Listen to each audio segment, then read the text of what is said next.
हो, खड्ड्यामुळे झाली आहे. त्यांचा काहीच दोष नव्हता. ते म्हणायचे ते नेहमी मोठी गाडी घेऊन जायचे, पण आता हे खड्डे होते ते होतं. मग ते म्हणायचे त्या दिवशी नेमके म्हटले की मोठी गाडी नेली का जायला त्याला वेळ लागतो, टाइम लागतो, ट्रॅफिक राहते. त्याच्यामुळे त्या दिवशी नेमकं ते छोटी गाडी घेऊन गेले. सकाळचे गेले, त्याच्यानंतर भेटले सुद्धा नाही, बोलणं सुद्धा नाही, दवाखान्यात पाहणं सुद्धा नाही, काहीच नाही. त्या खड्ड्यामुळे त्यांचा जीव गेला, बाकी काहीच नाही माझं.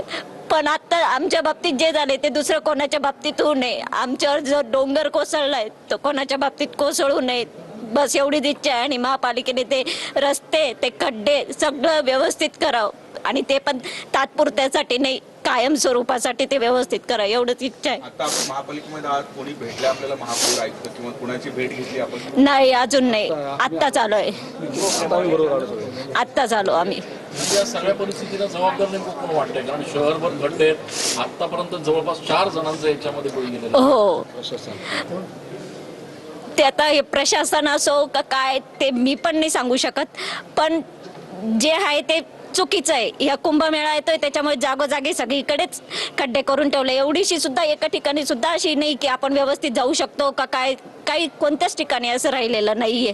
येणाऱ्या साधू संतांची तुम्ही व्यवस्था करून राहिली, पण नाशिककरांचा जीव जातोय ना त्याच्यामध्ये, आणि नाशिककरांचे संसार उद्ध्वस्त होत आहे त्याच्यामध्ये. त्याच्या घरच्यांनी ज्याच्यावर बित्त त्यालाच कळत ते, बाकीच्यांना नाही कळत ते. या प्रशासनाचं करायचं काय? कोणी गेल्यानंतर त्या घराची काय अवस्था असते, करता माणूस जर गेला तर त्या घराची काय अवस्था असते. हे पडून या खड्ड्यामुळे आपले मुख्यमंत्री मॅडम सुनेत्रा पवार यांच्यावर पण तो विषय आलेला आहे. त्यांच्या पण जीवनात तीच घटना घडली, तीच सामान्य व्यक्तीच्या जीवनात घडली आहे. त्यांना पद मिळून गेलं, त्यांचे मिस्टर त्या पदावर होते म्हणून, पण सर्वसामान्यांनी काय करायचं हा विचार त्यांनी पण केला पाहिजे. ही माझी बातमी त्यांच्यापर्यंत पोहोचली पाहिजे की काय असते भावना, तुम्ही समजून घ्या. त्या पद्धतीने आमची ही सुनबाई आहे, या सुनेला न्याय मिळाला पाहिजे. आमच्या नातबाईला पण प्रशासनाकडनं काहीतरी मिळालं पाहिजे तिचं पुढं उदरनिर्वाह होण्यासाठी, आणि तिचं शिक्षणाची जबाबदारी घ्या. आणि आमची सून पण शिकलेली आहे, तिला तुम्ही महानगरपालिकेमध्ये कुठंतरी नोकरीचा प्रयत्न.